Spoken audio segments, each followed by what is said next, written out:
দাম্পত্য জীবন সুখময় করতে চাইলে 1 নম্বরে স্যাক্রিফাইস, 2 নম্বরে ঝগড়াকে আমরা কি বলে দিছি আজকে, ভুলে গেছি, ঝগড়াকে কি বলবো, নো। 3 নম্বর, দাম্পত্য জীবন সুখময় করতে চাইলে দাম্পত্য জীবনের কোনো গোপন কথা কারোর সাথে শেয়ার করা যাবে না। এটা কবিরা গুনাহ, এটাকে হারাম বলে ঘোষণা দিয়েছে কে? এটাকে বিষ্ণু বলেছেন আযমুল আমানা। স্বামী স্ত্রীর মধ্যে যে অন্তরঙ্গ মুহূর্ত কাটে, এই মুহূর্তগুলোর কথা কারোর সাথে শেয়ার করা যাবে? নীলফামারীর যুবক ভাইরা চিল্লায় বলে, এগুলো শেয়ার করা যাবে? বিষ্ণু বললেন খবরদার, এটা আযমুল আমানা। স্বামীর সবকিছু স্ত্রীর কাছে আমানত, স্ত্রীর সবকিছু স্বামীর কাছে আমানত। আবার বিষ্ণু বলেছেন, যারা স্বামী স্ত্রীর গোপন দাম্পত্য জীবনের কথা অন্যের কাছে শেয়ার করে দেয়, তারা হলো আশারুন নাস, পৃথিবীর মধ্যে সবচাইতে নিকৃষ্ট মানুষ। এরা নিকৃষ্ট, এদের চাইতে নিকৃষ্ট আর কেউ হতে পারে না। উলাইকা কাল আনআম বাল হুম আদাল। এরা পশুর চাইতেও নিকৃষ্ট, যারা স্বামী স্ত্রীর প্রাইভেট কথা, পার্সোনাল কথা মানুষের কাছে বলে বেড়ায়। আর সিবাউ হারাম, এই গোপনীয় সব কথাগুলোকে অন্যের কাছে প্রকাশ করা হারাম করেছে কে? চিল্লায় বলতে হবে কে? তাহলে খবরদার, নিজেদের দাম্পত্য জীবনের কোনো কিছু অন্যের সাথে শেয়ার করবেন না। আমাদের বোনরা অনেক সময় একসাথে বসলে পেটের কথা, পিঠের কথা সব বলে ফেলায়, আছে না নাই? না বোনেরা, সব শেয়ার করলেও আপনাদের দাম্পত্য জীবনের কোনো কথা কখনো কারোর সাথে শেয়ার করতে পারবেন না। 4 নম্বর ফর্মুলা হচ্ছে অহেতুক সন্দেহ পরিহার করতে হবে। অনেক স্ত্রী আছে স্বামীরা খালি সন্দেহ করে, আছে না নাই? নীলফামারীতে এই সমস্যা নাই, আছে? এই যে ভুক্তভোগী পাওয়া গেছে, আছে না নাই? আছে, খালি সন্দেহ করে। এই তুমি ওদিকে তাকাইলে কেন, ওই বেটির দিকে তাকাইলে কেন, এই তোমার মোবাইল দাও, কারে ফোন দিলা দেখি, এই ফেসবুকের পাসওয়ার্ড দাও দেখি কি করছে, দেখি মেসেঞ্জারে কার সাথে চ্যাটিং করছে, আছে না নাই? এই যে অহেতুক সন্দেহ আপনার ফ্যামিলিটারে জাহান্নামের টুকরা বানায় দিবে। আবার অনেক স্বামী আছে স্ত্রীকে খালি সন্দেহ করে, এদিকে তাকালে সন্দেহ করে, ওদিকে তাকালে সন্দেহ করে, বাসায় থাকলেও সন্দেহ, বাইরে গেলেও সন্দেহ, এরকম আছে না নাই?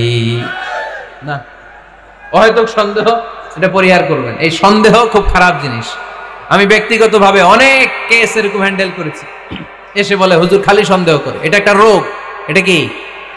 আপনার ফ্যামিলিটারে শেষ করে দেবে।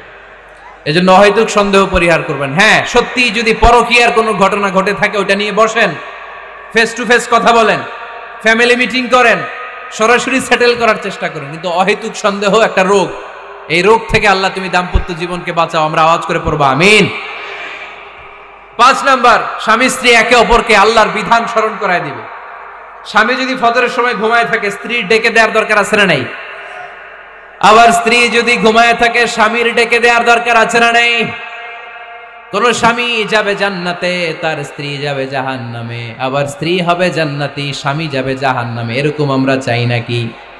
আমরা যখন জান্নাতে যাব, আমার স্ত্রীর হাত ধরে একসাথে জান্নাতে ঢুকতে চাই, ঠিক কিনা? আবার আমার স্ত্রী যখন জান্নাতে যাবে, সে একা ঢুকতে পছন্দ করবে? এজন্য আমরা দুনিয়াতে যেমনি এক ছাদের নিচে, এক জায়গায়, এক বাড়িতে, জান্নাতেও আমরা এক বাড়িতে থাকতে চাই। আওয়াজ করে বলতে হবে ঠিক কিনা? এজন্য গবেষকরা বলেছে, স্বামী স্ত্রীর ভালোবাসাটাকে তারা বলে লাভ পিরামিড। কি পিরামিড? লাভ পিরামিড। এই ত্রিভুজ আকৃতির। কিরে ভাই? আচ্ছা, লাভ পিরামিড, ত্রিভুজ আকৃতির, ট্রায়াঙ্গেল। আপনারা ত্রিভুজ চিনেন? কথা কয় না। ত্রিভুজের কয় কোণা? কয় কোণা? 3 কোণা। এই যে এরকম, তাই না? এজন্য স্বামী স্ত্রীর ভালোবাসাটাকে বলে লাভ পিরামিড।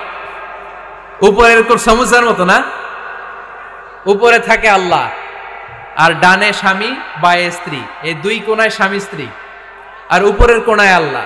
স্বামী স্ত্রী যদি আল্লাহর আনুগত্যের দিকে যেতে চায়, যতই তারা the couple come to Allah, they come closer to each other. তারা যদি আল্লাহর কাছাকাছি যায়, তারা নিজেরাও কাছাকাছি হয়, ঠিক কিনা? তারা আল্লাহর কাছে যেতে যেতে যেতে যেতে আল্লাহর ইবাদতে যদি একেবারে আল্লাহর কাছে চলে যায়, তারা নিজেরাও কাছাকাছি চলে যায়, ঠিক কিনা? আর তারা আল্লাহর আনুগত্য থেকে যত দূরে সরে, তারা নিজেরাও নিজেদের থেকে তত দূরে সরে পড়ে। চিল্লায় বলেন ঠিক কিনা? লাভ পিরামিড এটা। এজন্য the closure the couple comes to Allah, the closer the couple comes to each other, কাপল স্বামী স্ত্রী আল্লাহর ভালোবাসা নিজের মধ্যে যত গাঢ় করবে, আল্লাহর আনুগত্য যত বেশি করবে, আল্লাহর ইবাদত যত করবে, নিজেরাও তত কাছাকাছি আসবে। আর আল্লাহরে যত ভুলবে, নিজেদের মধ্যে বড় বড় ফারাক করে দিবে কে? তাহলে এই 5টা বিষয় স্বামী স্ত্রীর উভয়ের উপর বর্তায়। এগুলো মেনে চললে দাম্পত্য জীবনকে সুখময় করে দিবে কে? আল্লাহ। এবার আমরা শুনবো আমাদের বোনদেরকে, যে ডান দিকে আমি শুনলাম আমাদের বোনদের বিশাল প্যান্ডেল আছে না নাই? আচ্ছা, আজকে বোনদের দিয়ে শুরু করি।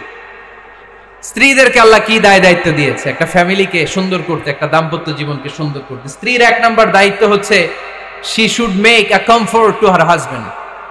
স্ত্রীর উচিত স্বামীর জন্য ঘরটাকে প্রশান্তির নীড় বানিয়ে রাখা। কি বানিয়ে রাখা? প্রশান্তির নীড়। স্ত্রী হওয়া উচিত এমন যাকে দেখলে স্বামীর চোখ জুড়ায়, স্বামীর প্রাণ জুড়িয়ে যায়, স্বামীর হৃদয়টা ঠান্ডা হয়ে যায়, ঠিক কিনা? আর স্ত্রীর দিকে তাকালে যদি মেজাজ গরম হয়ে যায়, মেজাজ খিটখিটে হয়ে যায়, ঝামেলা আছে না নাই? ঝামেলা আছে। এজন্য মেহেরবানি করে আমাদের বোনরা যারা, এমন কোনো কাজ করবেন না যেটা স্বামীর মেজাজকে খিটখিটে করে দেয়। কারণ আল্লাহ তাআলা আপনাদেরকে তৈরি করেছে লিতাসকুনু ইলাইহা, স্বামী আপনার কাছে গেলেই যেন তার হৃদয়টা প্রশান্ত হয়ে যায়, ঠিক কিনা? অনেক স্ত্রী আছে না জেনে না বুঝে স্বামীর সাথে এমন খিটখিটে মেজাজ দেখায় যেটা স্বামীর জন্য মেনে নেওয়া কষ্টকর। আমি একটা জরিপে পড়েছি, পৃথিবীর অনেক স্বামী স্ত্রীর কারণে হার্ট অ্যাটাক করে মারা যায়। আছে না নাই? এই তো ভুক্তভোগী পাওয়া গেছে। স্বামীর জন্য একটা ত্রাস হয়ে দাঁড়ায় স্ত্রী, ত্রাস। অনেক স্বামী আছে স্ত্রীর এরকম আচরণের কারণে, অতিরিক্ত প্রেসার ক্রিয়েট করার কারণে স্ত্রীদেরকে ভয় পায়। অবশ্য নীলফামারীর কোন স্বামী তার স্ত্রীরে ভয় পায় না। ভয় পায়? স্ত্রীরে ভয় পান কে কে দেখি?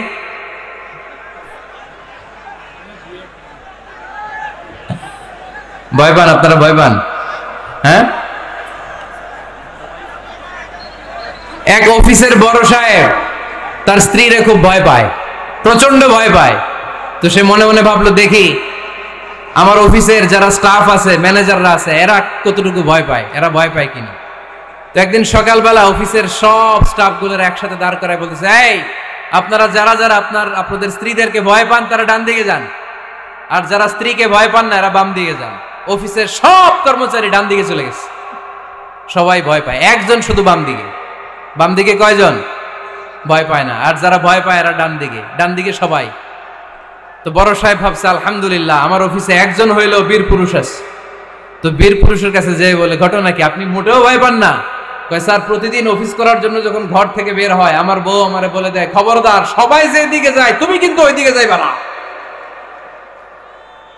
সবাই যেদিকে যায় তুমি ওইদিকে গেলে খবর আছে। বড় সাহেবকে খবরদার, এটা তো আরো ডরায়, ঠিক কিনা?